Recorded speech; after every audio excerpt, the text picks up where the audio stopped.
pelatih asing dengan perangkatnya ke Indonesia itu jauh lebih baik daripada kita kirim berbulan-bulan mereka di luar negeri atau berjenjang. Karena di alam demokrasi seperti sekarang, pilkada dengan ada atau tidaknya kota kosong itu kan juga merupakan pilihan demokrasi. Bahkan di Banten itu pada saat saya ada, kalau nggak salah ada 3 daerah yang juga menghadapi kota kosong. Bukan Kabupaten Tangerang aja, ada kota. Kalau program yang saya tawarkan justru lebih mengakomodir 80% atau 90% keinginan masyarakat.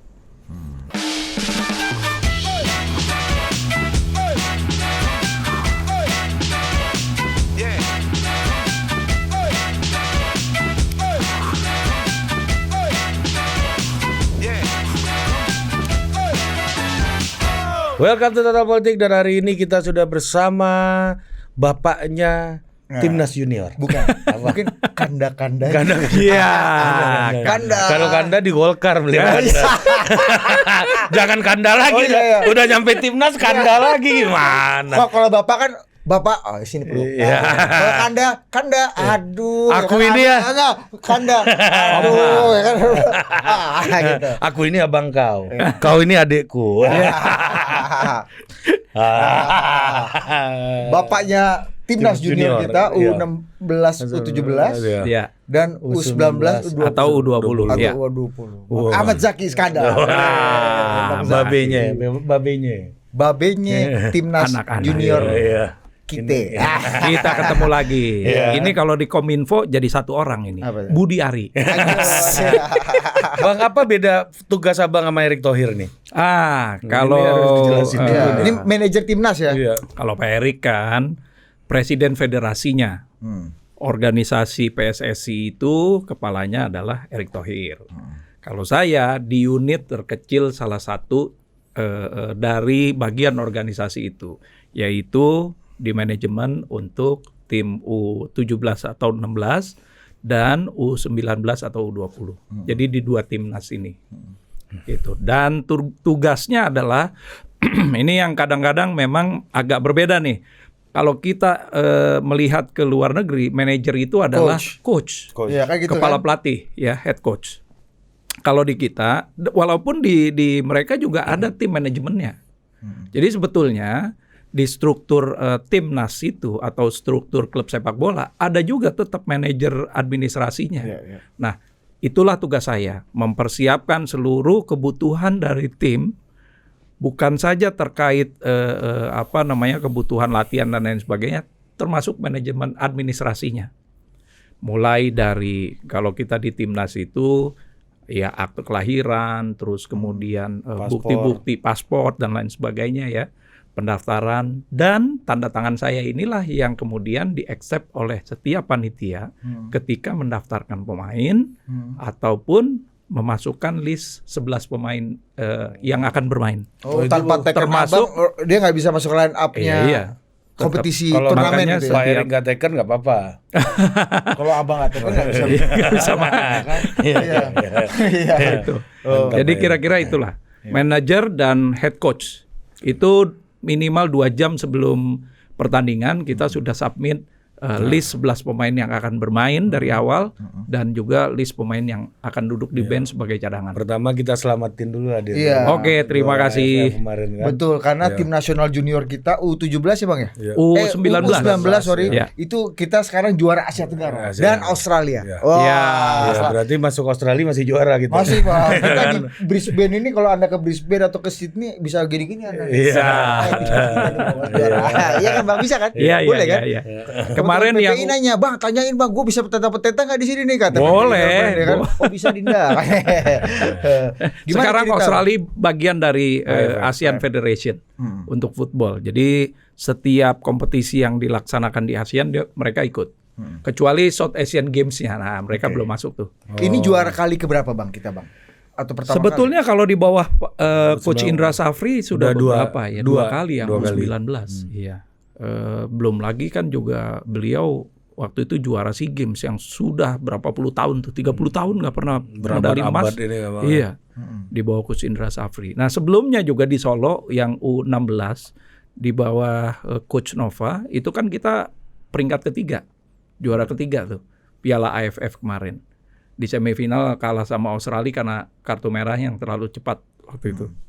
Poinnya adalah di usia pembinaan kita sekarang ini di dalam track yang baik untuk mempersiapkan calon-calon pemain di mohon maaf U23 dan senior timnas nanti. Oke. Begitu juga calon aset yang akan dipergunakan oleh klub-klub di Indonesia maupun klub di luar negeri. Nah, Bang, Ya. ini kita masuk ke isu politik nih, Bang. Ya. Golkar sekarang enggak Kaget gua. kejauhan. Ini gua agak Loncat kaget. dia, gua juga kaget juga nih. Iya. Dia mau Bercanda. dia mau ngelarang tapi senyum dulu. Iya. Nah, juga sih Adi. Biar seru, Bang. Jadi gini, Ya. banyak yang mengatakan bahwa sepak bola dan politik itu belum tentu pilihan politik supporter bola itu akan terpengaruh dengan siapa aja elit-elit yang ikut mengurusi sepak bola, kan itu fakta yang selalu diomongin di mana-mana gitu. Ya. Tapi banyak tokoh-tokoh politik yang akhirnya berkecimpung di dunia sepak bola ini juga nggak terhindari, Bang. Misalnya kalau di Italia dulu ada Silvio Berlusconi bisa sampai jadi presiden kan karena ownernya AC Milan, dia bikin partai Forza Italia kemudian jadi presiden gitu. Perdana Menteri gitu. Nah, di Indonesia juga gitu. Pak Erick Thohir masuk sekarang, ada Bang Zaki, terus ada lagi teman saya itu anggota DPR RI Mas Hakim, Persik Kediri dulu gitu kan. Nah, Amin ikut Dewa United kan, banyak kan orang-orang yang berbackground politik masuk. Ya, Mas Kaisang. Nah, pertanyaannya, Bang, dengan situasi supporter bola yang punya independensi yang tinggi dan lain-lain, apa yang diharapkan sih sama orang politik untuk mengurus sepak bola itu, Bang? Begini, kalau lu tanya sama gua ya, gua kan dari dulu juga udah ngurusin bola. Iya itu maksudnya. Presiden Persita. Iya makanya.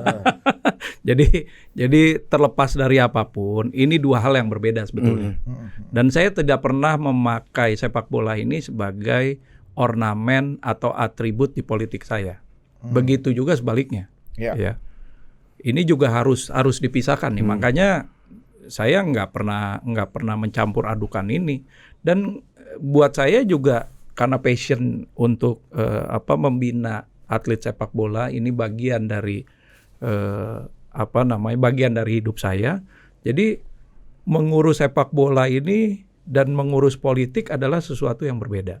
Mungkin ada beberapa yang memang mempergunakan salah satu untuk kemudian menjadi masuk misalkan dari politik dulu masuk ke dunia bola. Atau dari dunia bola dulu masuk ke politik, ya bisa saja, ya itu persepsi orang dan juga aksi orang masing-masing. Tapi buat saya ini dipisahkan. Saya tidak pernah lu lihat sendiri, gua nggak pernah di dalam ruang meeting atau di dalam ruang ganti juga pakai video, enggak. Bang, abang mancing-mancing. Abang nih mancing kita. Kalau lagi kasih instruksi apa kan gue juga nggak pecicilan, iya kan, mesti dipisahkan. Biasanya kalau udah game itu pun di Instagram gue paling juga foto-foto atau juga ucapan terima kasih, standar aja, bukan yang terus membuat sesuatu yang bagaimana gitu, enggak. Apalagi nih timnas dan kelompok umur, gitu. Junior ini, Bang, ya. Dan kalau bicara junior ini sebelum masuk ke politik lagi, abang berkali-kali bilang ini mental, mungkin fisik dan skill kita bisa adu. Dan banyak juara di betul, level dan banyak junior. juara. Tapi kan ini anak yang sangat belia, Bang. Artinya mentalitas kan penting. Nah, gua kemarin nonton Coach Indra agak murka tuh kemarin. Lu kalau mau bully gua, jangan bully anak-anak gua. Berkali-kali ngomong biasanya gitu. bahasa Padang beliau. Itu lagi mungkin lagi Pak. Anda kalau mau bully saya aja. Jangan bully anak-anak ini. Ada wartawan ngomong lagi. Coach, tolong ditranslate. Oh ya, lu bully gua aja. Apa yang terjadi Poinnya sih, Bang? begini. Apa yang terjadi, Bang? Ada setiap generasi. Sekarang kita tidak lepas dari sosial media. Generasi-generasi sekarang ini di kehidupan kita ini sudah bercampur dengan kehidupan umum yang ditambah dengan atribut ataupun fasilitas sosial media. Nah, di sosial media orang itu bisa bebas sebebas-bebasnya mengekspresikan diri, memberikan kritik, saran, atau bahkan tadi cenderung melecehkan atau menghujat dan membuli ya. Karena narasinya juga pasti berbeda-beda, karena ada background yang berbeda-beda pula. Nah, ini yang kemudian menjadi tantangan buat atlet-atlet muda kita. Tidak hanya di cabang olahraga sepak bola, di beberapa cabang olahraga pun sama. Nah, ini harus menjadi perhatian bahwa dalam rangka membina mereka itu harus diperkuat juga mentalnya. Maka dari itu di kelompok umur ini kita dampingi mereka dengan psikiater atau psikolog ya. Apa namanya? Ini ada dua terminologi nih. Agar mereka bisa mendapatkan bimbingan, terutama tadi menghadapi tekanan dari sosial media. Dulu kan kita cuma punya koran konvensional yang nggak bisa masuk, bahkan nggak ada video, hanya ada foto. Tapi kalau sekarang kan live, semua orang punya handphone dan bisa merekam apa saja. Nah, ini yang kemudian tantangan untuk atlet-atlet kita sekarang ini jauh lebih berat daripada generasi-generasi sebelumnya. Emang rusak itu mental pemain jadinya Bang dengan keriuhan. Apa sih yang terjadi Bang di balik ruang ganti itu kalau lihat mental? Kalau kita lihat comment sectionnya mereka sedih juga sih. Iya kan. Jadi ya bisa dikatakan ada yang bilang kamu nggak pantas masuk timnas begini bikin malu apa segala macam. Sepak bola ini kan olahraga tim ya, bukan individual. Jadi banyak juga tergantung dengan kolaborasi antara individu untuk membangun satu strategi yang baik di sepak bola. Tapi terlepas dari itu, apapun yang kita hadapi pada saat ini, tantangan untuk atlet-atlet kita itu sangat beda. Beda sama tim senior gimana Bang? Abang kan dulu juga sama juga tim senior. Hancur juga mental digituin. Oh iya pasti.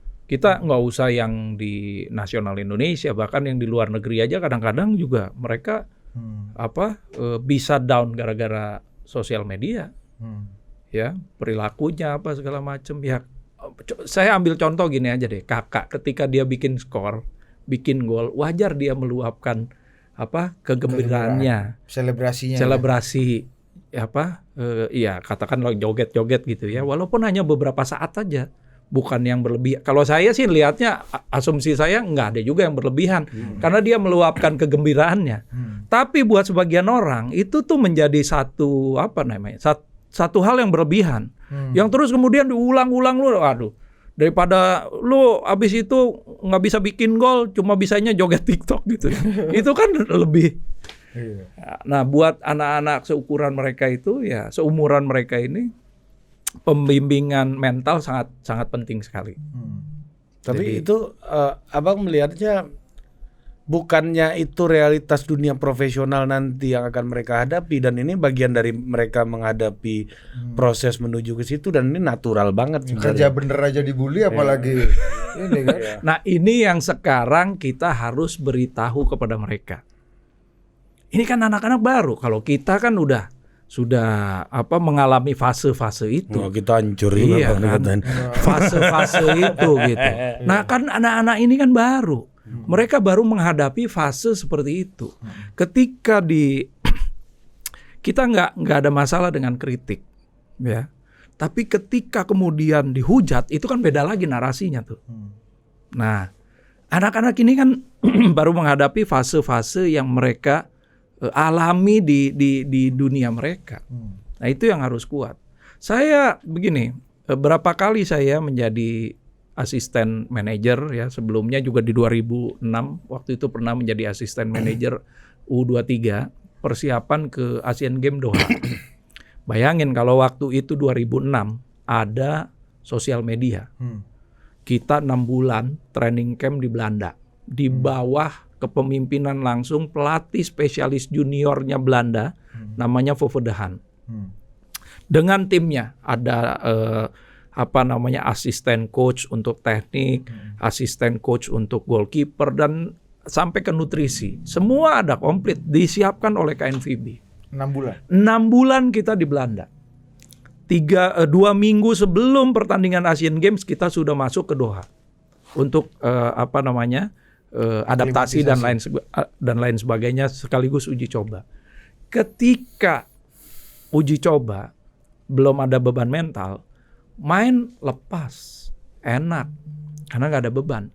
Begitu masuk ke pertandingan pertama di Asian Games, seingat saya waktu itu lawan Irak kalau nggak salah. Irak masih acak-acakan tuh negaranya, lagi dibombardir Amerika, iya kan? Tahu nggak? Babak pertama kita udah ketinggalan 3-0 dan kartu merah 1. Itu kalau ada sosial media, waduh, bisa habis tuh. Babak kedua ditambah lagi 3-0 plus kartu merah kedua. Game kedua kalau nggak salah lawan negara Timur Tengah juga waktu itu sama 6-0, 2 kartu merah lagi. Game ketiga baru lawan Singapura 1-1 akhirnya. Itu 6 bulan loh di Belanda. Dan itu menurut abang persoalan mental tuh bang? Persoalan mental, betul. Persoalan mental. Karena ketika kita datang ke Belanda, kita lakukan psikotes. Anak-anak ini walaupun sudah berumur 21, 20 rata-rata dan sudah dikontrak profesional oleh klub-klub sepak bola Indonesia, mereka tidak siap menjadi pemain nasional sepak bola. Hasil tes psikotes pertama. Psikotes kedua sebelum berangkat sama, nggak lebih. Kalau yang pertama tidak siap, yang kedua belum siap, baru naik 1 level doang. Nah, poinnya adalah perkembangan sekarang dengan sosial media tentu saja tekanannya lebih besar daripada zaman dulu, gitu. Maka dari itu kita bagaimana cara memproteksi anak-anak ini terus mereka bisa berkembang menjadi atlet sepak bola. Kalau bisa, saya selalu katakan ke mereka, kalau bisa kalian bermain di luar negeri. Di klub-klub Eropa ataupun Asia Timur, Asia Tengah gitu ya, di Saudi apa segala macam, atau bahkan kalau ada yang di Australia. Kenapa? Karena biar mereka mendapatkan pengalaman yang lebih ketimbang main di dalam negeri. Ketika sudah masuk ke dalam negeri dan masuk ke dalam comfort zone, zona nyaman, ya sudah, mereka nggak akan mau berkembang lagi. Tapi kalau di luar, mereka pasti akan berusaha mati-matian untuk masuk ke dalam line up pemain utama. Pemain kita keluar ternyata pulang lagi gara-gara nggak kuat musim dingin banget. Iya. Ricky Yakobin kan, kan di Liga Jepang udah bangga kita kan. Iya. Dulu kan ada juga tim ini ya. Zaman dulu 90-an ada Primavera, zamannya Kurniawan, Bima Sakti. Terus setelah itu ada Barretti, tim keduanya. Sebenarnya 6 bulan di Belanda tuh kan ingin menciptakan looks like Primavera gitu kan bang. Ini yang apa yang bikin ini Primavera berhasil, ini agak emang berhasil itu dia pertanyaannya. Enggak semuanya dan sebetulnya program yang sekarang ini dengan membawa pelatih asing dengan perangkatnya ke Indonesia itu jauh lebih baik daripada kita kirim berbulan-bulan mereka di luar negeri atau berjenjang, karena tadi ada culture shocknya, kemudian ada macam-macam lah. Nasi Padang nggak ada, kan? Tapi bang, kurang matching di sini. Abang lihat gimana nih sekarang? Misalnya kayak ada pemain-pemain naturalisasi ini juga menjadi isu nih, gitu kan? Menurut abang ada kemarin sempat ribut kan? Wah ini kenapa naturalisasi semua, kita yang di lokal nih gimana gitu. Ada yang bilang lu di lokal kalau lebih baik daripada mereka ya mereka lu yang diambil gitu. Persis. Misalnya, kan ada yang perdebatannya kayak gitu. Abang ngelihatnya gimana? Persis begini. Kalau saya lihat naturalisasi ini sebetulnya ya ada beberapa sisi positifnya, bahwa ternyata banyak aset-aset keturunan Indonesia yang berada di luar negeri yang juga berkecimpung di dunia sepak bola. Kalau kualitas mereka jauh lebih baik dari anak-anak lokal kita, kenapa nggak kita pergunakan? Apalagi mereka dengan sukarela menjadi WNI kembali. Sukarela bang? Sukarela. Oh, oke. Kalau nggak sukarela mereka bayangin loh. Kalau cuman dikasih paspor Indonesia, mereka masuk ke liga-liga Eropa itu berat sekali. Oh iya betul. Suka pasti rela ini. Menuju suka ada menuju rela harus suka dulu. Menuju suka ada Jadi gini, naturalisasi ini juga bukan golden ticket untuk masuk timnas. Kita tetap evaluasi terlebih dahulu. Mana yang memang qualified, kualitasnya di atas rata-rata yang bisa masuk timnas, mana yang enggak. Di junior ada nggak Bang? Ada juga. Kemarin kita di Tulun kan kita panggil juga. Ada. 6 pemain, termasuk Jens Reven ya. Kalau Jens Reven kan sudah mulai masuk proses. Kalau yang 5 ini kebetulan kita evaluasi di Tulun kemarin. Dari 5 kita merekomendasikan kepada federasi, kepada PSSI untuk kalau bisa naturalisasi 3 pemain yang kebetulan memiliki darah keturunan Indonesia. Malah di tim junior tuh sebenarnya lebih gampang naturalisasi. Karena mereka nanti udah gede bisa pindah timnas yang lain lagi kalau misalnya kalau sudah mewakili Indonesia sampai ke timnas U21 itu udah mulai agak susah. Iya. Kita melihat Martin Paes aja sekarang. Nah, tapi kalau, secara regulasi kan boleh sebenarnya. Masih boleh. U23 boleh. Jadi kalau misalnya U19, U23 Malaysia, lu misalnya kata orang timnas Belanda dipanggil juga nih tari sama timnas senior Belanda boleh Bang? Ya, tapi nanti akan ada dispute di federasinya. Karena dia sudah membela Indonesia. Tapi maksudnya regulasi internasionalnya memperbolehkan. Regulasi internasional memperbolehkan selama 2 negaranya ini bersepakat. Nah, ini Abang sebagai mantan anggota Komisi 1 aku mau nanya nih Bang. Kenapa kita nggak menerapkan dual citizenship aja sekalian? Begini, nggak ada nih problem gini. Terlepas dari apapun, boys, lu 270 juta udah penduduk Indonesia. Lu bayangin kalau ada dual citizenship apa nggak nambah tuh? Nambah remittensinya juga gede Bang. Izin Bang. Ini ada salah satu ekonom dari Amerika. Dia punya buku Unconventional Wisdom of Economics. Iya. Dia bilang gini. Banyak penduduk memang menimbulkan banyak masalah. Tapi dari penduduk yang banyak ada inovasi baru. Persis. Ada pertumbuhan ekonomi yang lebih besar. Betul. Ada potensi-potensi yang lebih besar lagi. Ya memang masalah juga ada. Ini sama kayak penduduk sedikit, masalahnya juga ada. Pasti. Tapi kenikmatannya juga ada gitu loh Bang. Nah, ini konsep itu tuh kan Abang sebagai anggota Komisi 1 dulu pasti juga pernah menjadi sebuah pembahasan. Betul. Dan kemarin juga sempat diadres sama Pak Luhut ya. Kayaknya udah menuju nih Pak Luhut kan? maunya gitu karena banyak talenta. Karena Abang bilang tadi, Abang sendiri yang bilang tadi paspor Indonesia ini susah main di Eropa. Kalau dia punya 2 paspor kan no problem. Dulu pandangan kita terhadap populasi Indonesia, kita ini akan menjadi salah satu negara dengan bonus demografi yang sangat-sangat besar sekali. Tapi pada perkembangan zaman, sekarang ini kan udah borderless nih. Dengan internet, kemajuan teknologi digital, komunikasi, dan lain sebagainya. Ini kan hampir kita bisa jualan kemana-mana, iya kan, menggunakan digital marketing dan lain sebagainya. Bahkan kita juga bisa beli produk-produk asing langsung gitu ke Indonesia melalui digital marketing. Nah, inilah yang kemudian kita perlu beradaptasi dengan saran tersebut. Cuman harus dipertimbangkan untung ruginya. Tadi betul dengan mengelola banyaknya angkatan kerja itu merupakan satu opportunity. Tapi kalau salah ngelolanya, ini akan menjadi liability juga. Tapi kita kemarin baru balik kunjungan ke Albania, kita dapat undangan short course di Albania berdua kemarin Bang soal propaganda ini kan. Belajar agitasi jauh-jauh juga lu karena bukan apa-apa karena kita korban propaganda. Belajar jadi pelaku juga. Kita ke Albania Bang. Jadi menarik tuh komposisi Albania itu. Di dalam negeri mereka punya 3 juta penduduk. Tapi di luar negeri ada 8 juta orang Albania Bang yang masih berpaspor Albania kan dan mengirim remiten. Dan struktur pendapatan terbesar ya salah satunya remitensi Bang. Yang nggak bedanya sama Filipina. Iya kan? Filipina kan mengekspor tadi tenaga kerja. Kita ketemu Filipina juga.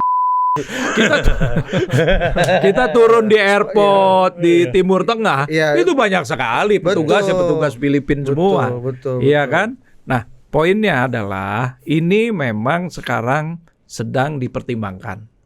Tadi kita sedang melihat bagaimana untung dan ruginya kalau kita menerapkan dual citizenship. Kalau abang, posisi abang lebih kemana kalau sekarang pada sebagai saat pelaku ini, sepak bola ini ya? Ya, kalau pada saat ini kalau kita lihat dari sisi sepak bola, dari sisi ekonomi, banyak sekali anak-anak keturunan kita di luar yang memang sudah maju dan bisa membantu kita. Kenapa enggak? Gitu. Dalam konteks bola Untuk nih ya. konteks bola dan beberapa yang terkait bukan saja olahraga, tapi Science, juga bisnis, ekonomi, science, bisnis. ekonomi gitu ya. Kenapa tidak? Tapi ada satu hal yang harus kita juga pertimbangkan di dalam, bahwa populasi yang beranjak sangat drastis ini di dalam negeri, ini harus bagaimana mengelolanya. Oke, kita bisa kirim mereka keluar menjadi tenaga-tenaga bantu. Misalkan Jepang kekurangan tenaga kerja di bidang medis, di bidang konstruksi, Korea Selatan, Taiwan, dan lain Ya sebagainya. kan mereka juga nggak harus melepas paspor Indonesia aja kalau mereka Tanpa, harus iya, pindah bisa kemana. tinggal India ke tuh sana. double citizenship juga kan? Iya, makanya India dia double citizenship, makanya makanya sebetulnya global penduduk kan, India Bang? mungkin bisa lebih dari 1 billion tuh. Betul, Iya, betul. makanya Kalau bisa dihitung. jadi PM di Inggris, Bang. Ya kan? Iya, Diekspor lah. benar-benar. Iya, karena kita udah borderless tadi Bang ya. Ya, karena dengan digital sekarang kita udah hampir hampir apa yang terjadi di Amerika at once kita langsung tahu. Kalau dulu kan enggak, berita itu kita bisa lihat dari televisi. Ini abang gua banyak banget title-nya untuk urusan dual citizenship ini. Cocok juga Abang. Pertama ke anggota Komisi 1 dulu. Kedua Bupati Tangerang di mana ada bandara di situ kan, Bos. Dan populasinya juga cukup padat, daerah urban. Betul. Ya kan? Sekarang manajer. Iya. Kira-kira Bang, Cocok kalau juga, melihat Bang. Pak Prabowo gitu ya, Pak, yang Iya. presiden yang Abang dukung kemarin di Pilpres gitu. Konsep kayak gini nyambung nggak sama beliau menurut? Kalau beliau sih saya pikir nyambung. Kita diskusi mengenai kependudukan apa segala macam. Beliau sangat terbuka dan open minded sekali dan bisa melihat bahwa perkembangan dunia ini sedang berubah sekarang. Ya, bahkan apa dalam sisi keuangan juga dengan adanya cryptocurrency. Iya. Ini udah hampir-hampir Stateless itu. itu. Betul. Di Apalagi Pak Golkar banyak banget pemain kripto. Karena kenapa ente kayak Bang kripto Dinda. Hari gitu-gitu Bang ya kan. Asal jangan klepto aja lah. Itu aja. Iya benar. Apalagi Pak Prabowo kan dulu juga ini kan bagian dari global citizens juga, mudanya kan di Eropa apa segala macam. Kita nggak bisa menghindari dari perubahan dunia yang sangat cepat pada saat ini. Itu yang itu satu keniscayaan ya. Seperti kemarin televisi dari konvensional menjadi digital. Sekarang digital TV banyak bener channelnya loh. Iya kan? Sekarang juga TV mungkin nggak laku gara-gara podcast kayak begini nih. Ngapain lagi anak-anak muda kita nonton itu, lihat channel TV konvensional. Itu sudah hampir menurun yang sekarang. Kalaupun lihat channel TV lihatnya di handphone juga Bang. Mungkin ya Bang. Bang, kalau sekarang naturalisasi itu barrier-nya terberat apa sih Bang? Barrier sebenarnya untuk gini. Melakukan naturalisasi. Enggak, kalau prosedur di kita, naturalisasi itu apabila dibutuhkan oleh negara. Jadi negara ini kita inilah ya. pemanggil, iya. Tadi kan dilihat silsilah turunannya harus minimal 3 aja. Jadi dari nenek, orang apa bapak ibu, ya itu yang bisa kita akomodir. Tapi kalau dari buyut, ini agak susah nih. Ini udah rumit tuh. Kalau orang tua asuh nggak bisa Bang. Kakak asuh. Kakak Anda lagi. Iya, ada kakak asuh bisa nggak bisa. Kakak saya di sana. Iya, kakak asuh ternyata. Kakak ketemu gede. Gitu. Banyak tuh Bang. Yang ketemu jadi di airport jadi kakak asuhnya kan. Nah, itu aturan kita, aturan kewarganegaraan kita. Bisa kalian menjadi warga negara Indonesia dengan jalur yang biasa. Yang harus menetap di Indonesia selama 5 tahun berturut-turut, boleh tinggal di luar 10 tahun, secara bukan bergantian, artinya boleh di Indonesia, boleh di luar selama 10 tahun, baru dikasih di-granted menjadi warga negara Republik Indonesia dengan proposal yang normal seperti itu. Jadi kita ada sebetulnya dua jalan untuk menjadi warga negara Indonesia. Satu melalui proses tadi, kebutuhan negara, entah sebagai atlet, ilmuwan, dan lain sebagainya. Yang kedua menjadi warga negara biasa, normal. Banyak juga warga negara asing yang sekarang sudah berpaspor atau menjadi warga negara Indonesia. ya kan? Chong Sung Kim aja ya kan? Dinda Abang tuh di DKI Iya, kan itu dia. Dia udah 20 tahun di Indonesia. Iya. 10 tahun dia ngurus WNI-nya. Iya, Dan sebelum ada Kim ini kan koalisi Iya, Indonesia Maju ini. iya, udah ada Chong Sung Kim. udah maju dulu ya. Nah, udah labelnya Golkar. Dinda bayangkan. Abang lagi kan di Jakarta. Bayangkan nih. dia kalau jadi anggota DPR RI. Kan? Gitu. Iya. Ya, Bang, tapi Poinnya balihonya banyak di depan kedutaan Korea ini. Saya lihat Bang. Iya. itu Korea asli. Bukan Koreanya Mas Bambang Pacul. Bang, Jadi poinnya gitu. Iya. Bang, tapi kayaknya lagi ini juga Bang ya. Eranya politik kita juga lagi bukan hanya olahraga, tapi politik kita juga lagi demam naturalisasi nih yang paling baru nih Ridwan Kamil dinaturalisasi jadi calon gubernur DKI ini. Nggak dinaturalisasi dong, kan enggak, sama-sama Golkar. Udah kader. Ya, kan Udah dari kader. Jawa Barat kita naturalisasi. dari Jawa Barat naturalisasi ke naturalisasi Jakarta. ke Jakarta gitu Bang. Kalau di negaraan. Kalau di partai politik itu namanya penugasan. Gitu. Jadi buat apa asbabun nuzul kan awalnya nih sempat ada dispute nih Bang. Kita tahu misalnya kemarin waktu awal-awal Pak Erlangga dan teman-teman Golkar Bang Doli lah misalnya. Ya. Malah agak Babalun. stand up pointnya Babalun di DKI. Ridwan Kamil udah bagus Tetap di survei Jawa partai Barat. di Jawa Barat. Nah, tapi sekarang kenapa? Apa yang terjadi Bang? Dinamis. Golkar ini Ya politik itu kan Golkar ini ya, petir banyak, cuaca terang aja petir banyak Bang. Tang. Apa kata Jelly, jalan lurus pun harus lihat spion kan. Gimana Bang? pada prinsipnya ini adalah sesuatu yang diputuskan bersama. Jadi ada kebutuhan kebersamaan Kim terkait dengan kontestasi pemimpin daerah di Jakarta.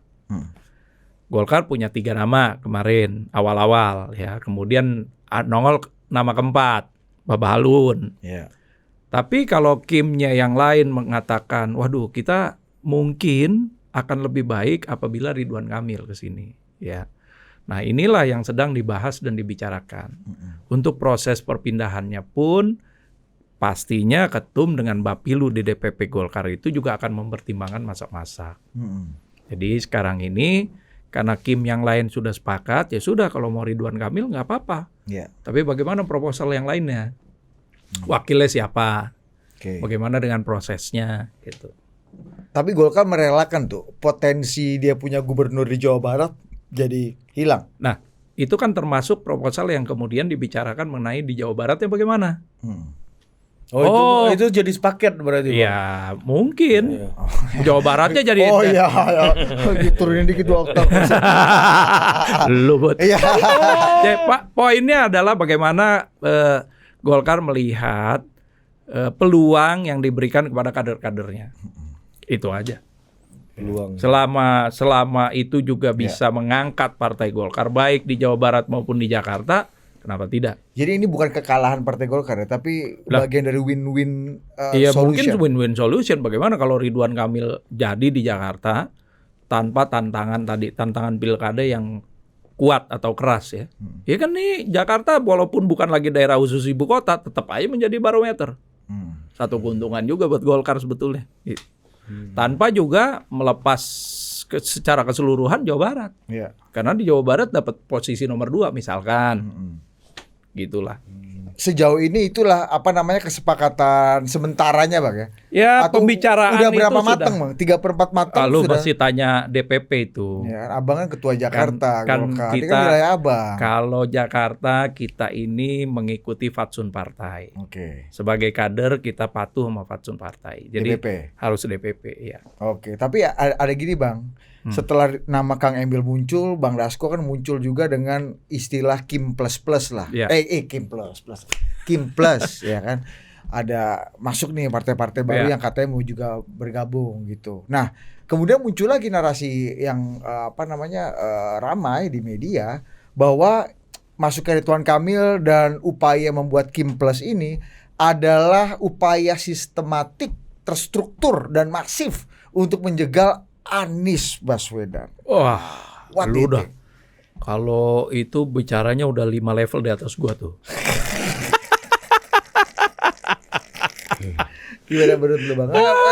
Masuk akal nggak narasi gitu menurut lu? Kemarin ada beberapa partai juga yang siap mengusung apabila paketnya mungkin lebih menguntungkan partai-partai tersebut. Ini ada tawaran dari Kim, bagaimana kalau Ridwan Kamil paket ini? Ya kemudian ya ini pembicaraannya memang sudah di tingkat DPP masing-masing partai. Proposalnya tadi kita lihat, pasti akan lihat di mana keuntungan dan juga kerugian dari partai-partai pengusung itu. Jadi ya masih dinamis. Nah, Bang, ini aku barusan ngecek nih, takut salah itu data kan. Bang Zaki ini ternyata dia 2018 itu melawan kota kosong di Tangerang kan, Bang. Iya. Gimana Bang, ceritain dulu. Ini kan banyak yang mengisukan. DKI ini kemungkinan Ridwan Kamil lawan kota kosong kalau Mas Anies nggak maju kan, dengan penjagalan tadi. Nah, pertanyaan pertamanya Bang soal kota kosong. Kota kosong itu lebih kepada partai mendesain agar pertarungan menjadi kota kosong, atau memang si calonnya terlalu kuat hingga nggak rasional untuk dilawan oleh mana yang sering terjadi? Aspirasi publik tadi. Abang kan pengalaman pasti. Abang nih. Jadi gini, setiap partai punya pandangan dan kalkulasi termasuk prediksinya masing-masing. Ya, di alam demokrasi seperti sekarang, pilkada dengan ada atau tidaknya kota kosong itu kan juga merupakan pilihan demokrasi. Bahkan ada kota kosong yang bisa menang. Satu aja Bang dari semua se-Indonesia. Apapun ceritanya, levelnya 98% tadi. Ada fakta bahwa kota kosong juga bisa menang. Ya. Nah, apakah ini by design dan lain sebagainya? Itu kan persepsi dan keputusan masing-masing partai politik tuh. Kalau berkaca kepada apa yang terjadi di Kabupaten Tangerang 2018, itu periode kedua saya. Bang incumbent. Iya kan, incumbent sebagai incumbent. Hasil dari survei dari berbagai macam lembaga mungkin sudah dimiliki oleh teman-teman dari mitra partai-partai lain. Yang kemudian mereka mengatakan oke lah daripada ngapain juga bikin konstelasi. Kalaupun peluangnya sangat kecil, mereka lebih memilih bergabung. Jadi ya ini keputusannya masing-masing partai sebetulnya. Berarti kalau misalnya kandidat incumbent ditinggal oleh partai-partai berarti nggak kuat-kuat amat dong kandidat incumbent. Iya, gimana tuh Bang? Kalau fenomena incumbent yang ditinggal partai-partai nih. Kalau lo ceritain incumbent, Pak Anies ini udah 2 tahun meninggalkan Jakarta kan?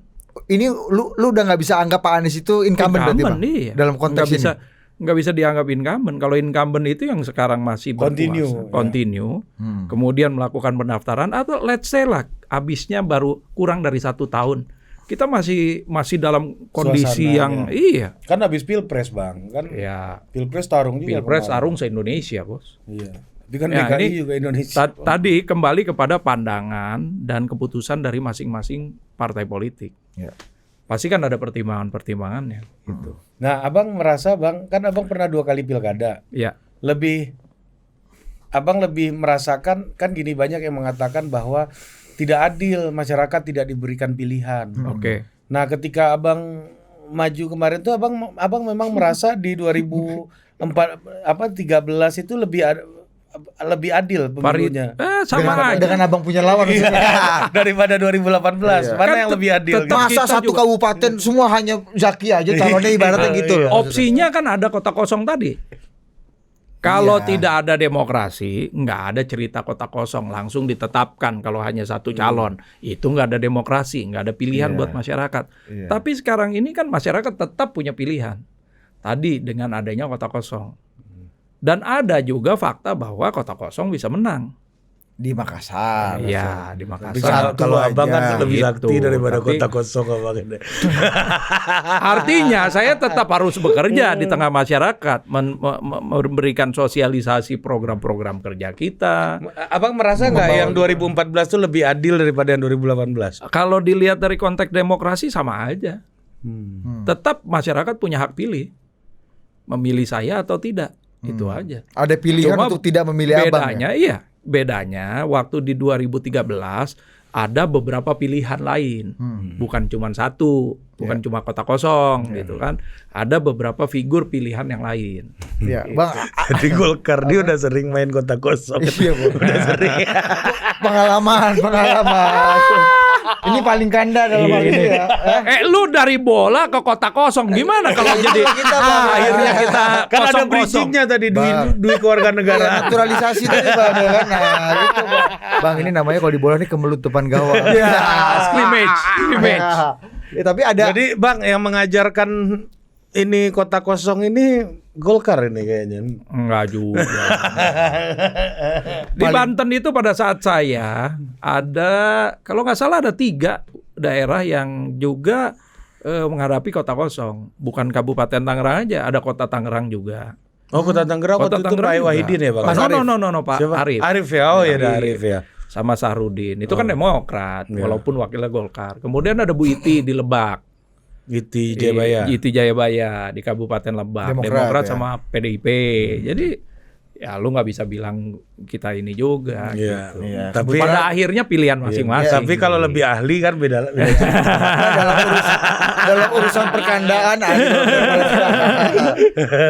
Enggak, Bang, itu di Jawa Tengah, Bang. Infonya itu kemungkinan 12 dari 35 kabupaten kota itu akan lewat kota kosong katanya. Oh, Bener gak sih Bang, ada semacam ini nih, gejala kota kosong ini itu akan relatif banyak nih Karena di iya pilkada ini. dan banyak yang mengatakan bahwa partai itu ternyata kalau 500 pilkada sekaligus juga nggak mampu juga nyuplai kader gitu. betul. Nah, apalagi yang baru terpilih di DPR, baru habis berkelahi, muka udah babak belur ini disuruh Baru main habis lagi. hajatan suruh hajatan lagi kan. Kwetansi kemarin catering belum lunas udah disuruh bikin Bener. catering lagi ya. Kak, udah ada bon lagi ya. Aduh, catat dulu Dinda. Capek deh. Setahun nerima proposal terus bahkan. Tapi bener gak sih Bang, Jadi- jadi kota kosong ini jadi gejala. Mungkin juga jadi gejala sekarang. Lihat Tapi juga sebagai pemain. mesti gini, ada juga kita pertimbangkan kayak begini. Misalnya, jangan sampai kontestasi pilkada ini membelah masyarakat. Ya kan? Ingat, dulu juga di Jakarta pernah Ahok Anies.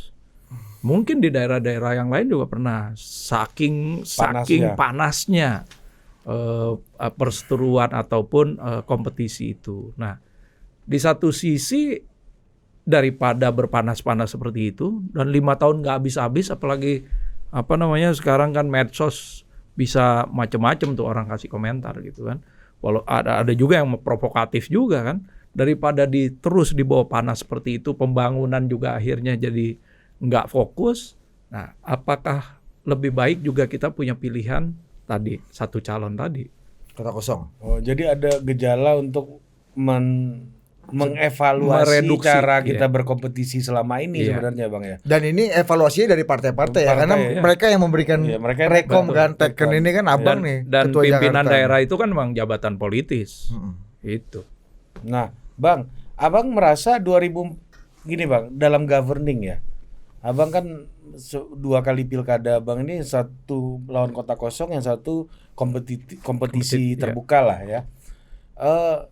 Ada nggak sih bedanya ketika Abang governing di Tangerang?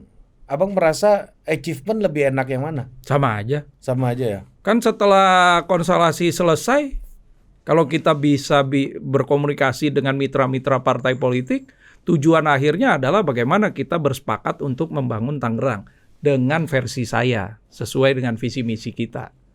Oh, jadi Tujuan akhirnya kan seperti itu. jadi ujungnya setelah menang abang pun harus tetap membangun iya. relasi sama parlemen ya Bang Iya, ya. dengan Bersanding dengan rival-rival yang kemarin Iya. ikut kompetisi di Kabupaten Tangerang. Pada akhirnya kan seperti itu juga. Begitupun kalau waktu abang lawan kota kosong, abang tetap harus membangun relasi itu lagi atau otomatis misalnya? Kalau lawan kota kosong kita kan pada saat pendaftaran apa segala macam kan pasti ditanya juga sama mitra-mitra partai politik. Oke, Bang Jaki mau periode kedua, apa sih programnya? Ketika kita sodorkan ini loh ABCDEFG program, yang tahun pertama ini, yang tahun kedua ini. Oh ya udah, matching dari tahun pertama tahun kedua. Bisa dilanjutkan. Yang tahun pertama sudah achievementnya seperti ini, masyarakatnya puas, yang tahun kedua apalagi? Ini udah tinggal Anda saja. Nah, kira-kira seperti itu. Itu debat kandidatnya monolog ya Bang ya waktu itu. Ya, ada debat, ada lah kan. Undang-undang debat kandidat. Kan ada panelis juga mempertanyakan ahli ini Bang ya. Mempertanyakan dan mendalami visi misi serta program-program strategi saya pada waktu itu. Tapi nggak mungkin kan. Sebenarnya ada debat publik juga dong. Ada. Debatnya sama panelis ini kan. ujian doktor ini kan. Iya kayak benar-benar penguji ini. Sebelum debat publik itu kan kita juga debat dengan partai politik. Artinya memberikan argumentasi. Kenapa pilih program ini, visinya ini kenapa? Itu kan pasti pada saat kita minta rekomendasi mereka, kita kan pasti ditanya. Debat sama partai soal itu Bang. Iya. Bukan soal yang lain ya. Ya. Abang taruhlah pada partai anggota-anggota partai Abang aja buat debat-debatan di situ juga kan. Poinnya adalah kita akan melewati tahapan-tahapan itu untuk meyakinkan orang. Nah, sekarang karena ini bersamaan dan tidak jauh dari pileg dan pilpres, pileg lah terutama ya. Ya tadi mungkin partai-partai lain juga tidak memiliki kader-kader yang kuat. Di Golkar juga ada beberapa, di satu tempat ada 2 kader yang kuat, terus kita kan tetap harus memilih. Nah itu. Paten juga Bang kan. Kota kosong ini kan. Tapi poinnya tetap kita harus ke masyarakat memberikan tadi visi misi kita, rencana-rencana program pembangunannya, bagaimana gitu. Nah, kalau sayangnya kalau yang periode kedua saya kemarin kita menghadapi COVID. Oh iya benar. Itu fakta yang tidak pernah terbantahkan. Nah, Bang, ada yang mengatakan bahwa kota kosong dan calon tunggal ini dalam pilkada itu sesuatu yang sah. Dalam prosedur, tapi tidak baik dalam demokrasi. Karena ini adalah upaya untuk membunuh alternatif dan tidak memberikan hidangan yang terbaik. Pilihan hidangan yang terbaik untuk masyarakat. Abang setuju nggak? Asumsi orang berbeda-beda melihat keputusan terhadap satu calon melawan kota kosong ataupun multiple calon. Ya tadi ada juga asumsi yang dibangun seperti tadi saya bilang, jangan sampai konstelasi ini menjadi perpecahan di tengah masyarakat yang berlarut-larut. Nah ini juga kan mesti dipertimbangkan. Ya, terlepas dari apapun, selalu ada plus minus kepada pilihan-pilihan kita untuk menghadapi dan menjalani pilkada pada saat ini. Itu di tengah aspirasi gini Bang, di satu wilayah itu kan pasti aspirasinya nggak monolitik. Latar belakang dan alirannya juga pasti kan nggak monolitik. Di Tangerang 2018 kan juga belum tentu Abang sendiri yang bisa jadi bupati kan. Betul. Waktu itu kan. Bisa nggak dianggap bahwa partai-partai itu tidak merepresentasikan diversity daripada aliran atau warna aspirasi politik masyarakat gitu. Bagaimana kalau program yang saya tawarkan justru lebih mengakomodir 80% atau 90% keinginan masyarakat? Akhirnya kan juga partai-partai mikir juga. Canggih kamu. Iya. Canggih. Udah kita tackling gini. Kalau gue baru sliding gitu. Bos, kalau udah pernah ngalamin tuh udah latihan banyak bos. Kang Emil kan baru mau ke situ. Beliau binder men katakan. Betul canggih Abang. Ini buat saya sih begini, setiap keputusan pasti ada pro kontra ya. Tapi bagaimana yang penting kita tetap menjalankan dan menyajikan iklim demokrasi pada masyarakat. Terlepas dari apapun asumsinya mengenai kota kosong, tidak ada pilihan atau monolitik, segala macam lah. Tapi kan masyarakat tetap bisa memilih. Ada kota kosong untuk mereka mencurahkan pilihan. Dan diskursus publik tadi yang seperti Abang bilang di debat kandidat juga masih berjalan dengan panelis-panelis. Iya, justru di sanalah nanti masyarakat akan menilai. Oh, ternyata kalau misalnya terjadi pilihan partai politik ini memang udah yang terbaik nih. Dengan program-programnya. Canggih. Apa enggak? Bang, canggih. Abang yang terlalu canggih ini, Pak. Nanti Pak Prabowo minta Abang canggih juga Jaki jadi Mendagri. Dokter memang udah pemerintahan kan ya. Baru memilih yang lain.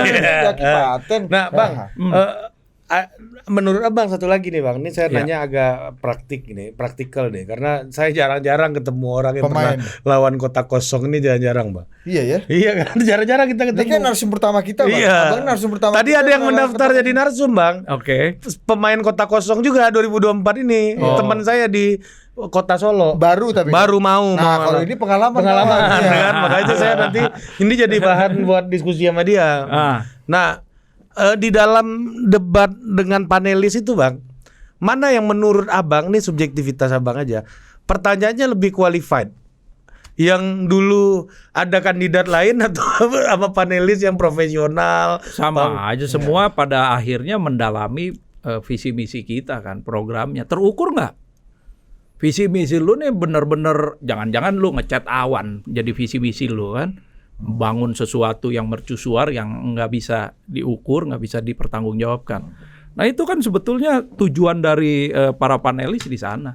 Dan lawan Kota Kosong itu lebih banyak mereka yang tanya, pertanyaan itu lebih banyak. Ya itu maksudku. Ketimbang waktu panelis dengan beberapa. Contoh yang Abang masih ingat waktu panelis ada nggak? Lebih jahat nggak? Jahat. Poinnya adalah pendalamannya itu bagaimana. Bukan kalau panelis ini kan bisa. Enggak. Ya pasti nggak boleh. Nggak boleh. KPU nih orang-orang independen. Lu KPU yang milih panelisnya gimana? KPU kan netral, independen. KPU kan independen, netral, nggak bisa diintervensi. Siapa Abang bisa intervensi KPU? Belum lagi televisinya. Oh iya. Belum masyarakat sipil. Enggak materinya kan enggak. Nah, yang ditunjuk tadi sebagian akademis.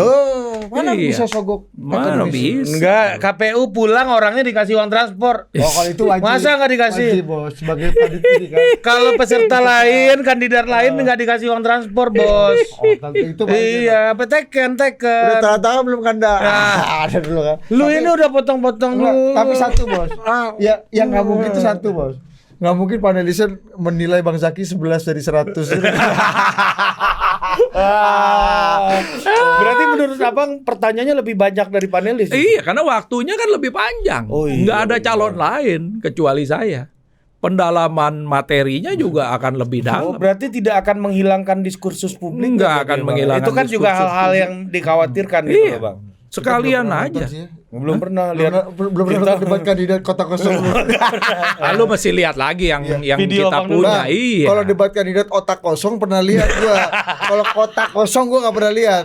Video Bang dulu masih ada kan, Bang? Ada lo, lu tanya TV-nya waktu itu. Kalau nggak TV One apa Metro ya waktu itu ya. Salah satu lah, lupa. Iya, batin juga ya. Lu lihat aja. Lu belum pernah lihat kan? Belum. Kan nanti lihat aja di sana. Otak kosong pernah. Bisa bawa PowerPoint Bang waktu itu? Enggak ya, tapi kan. Enggak. Banyak waktu Abang.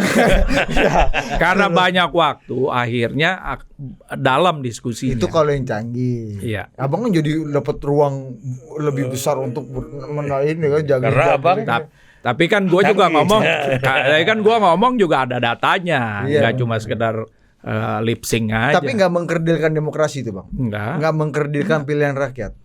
Nggak mengolok-olok pilihan rakyat tuh Bang. Gini ya, kalau kita lihat secara partai nggak berkhianat sama rakyat tuh. Nggak juga. Sekarang kalau misalkan partainya udah bersepakat, lah kan kita mufakat juga, musyawarah untuk mufakat juga nih. Iya kan? Apapun itu pasti ada sisi baiknya juga. Nggak semuanya serta-merta buruk di pilihan-pilihan itu. Ya termasuk kompetisi yang brutal, ada sisi buruknya juga. Nggak semuanya baik kan? Iya, nggak semuanya baik juga. Iya, benar. Tadi kompetisi yang panas gitu ya, yang brutal kan juga nggak semuanya baik. Nggak mungkin setelah kompetisi Abang menang lo Kota Kosong KPU dibakar deh. Ya bakar siapa? Kalau kompetisi, iya kan Bang. Kalau kompetisi kan yang kalah biasanya bakar KPU nih Bang. Jadi nggak mungkin Kota Kosong dibakar, KPU dibakar. Ini kampanye Kota Kosong nih nanti akan serius nih. Mungkin dulu Abang kan serius. Di Tangerang mungkin Kota Kosongnya nggak didukung partai kuat kan kalau Abang dulu kan? Semua partai dukung Abang kan? Ya, yang di parlemen ya. Nah, ada yang abstain nggak Bang? Ada yang abstain nggak? Enggak, semua ikut ya. Nah kalau ini kan bahkan Golkar setelah beberapa partai lain lebih dulu mendukung saya. Baru Golkarnya keluar. Dicintai partai. Oh jadi semua duluan baru Abang. Ada beberapa yang udah terbit duluan sebelum Golkar. Kayak Mat Ali. Oke lah. Udah 1 jam nih. Oke. Bang. Abang nih mau usir kami. Bang, terakhir Bang, motivasi abang apa tuh yang abang tularkan di kamar ganti pemain itu kita pengen tahu tuh Bang. Apa sih Bang biasanya Bang? Nah, biasanya saya memberikan motivasi yang kepada kan? kepada anak enggak divideoin. Bang, lebih banyak mana abang ngasih motivasi dibanding Coach Indra ini Bang? Kalau untuk teknik Coach Indra. Jadi strategi apa semua itu Coach Indra. Nah, kita tinggal membangkitkan semangat mereka bahwa mereka ini adalah representasi dari merah putih. Garuda ada di dada mereka. Jadi mereka itu mesti harus mencurahkan 1000% kemampuan mereka di lapangan pada saat itu. Itulah yang saya ingatkan kepada pemain. Jadi kalian ini bukan cuma sekedar bermain untuk tim dan juga pribadi kalian, tapi bermain untuk Indonesia. Karena sebagai timnas, kalianlah mewakili duta kita di lapangan pertempuran sepak bola. Siapkan dong, langsung gitu. Oke Bang, pertanyaan terakhir Bang. Terakhir Bang, lu udah terakhir gua deh. Itu. Menurut Abang? Aku juga mau nanya itu. Pertanyaan biasa kan? Lebih baik Pak Erick Thohir jadi fokus ketua PSSI atau jadi menterinya Pak Prabowo juga banget. Oke, sampai jumpa.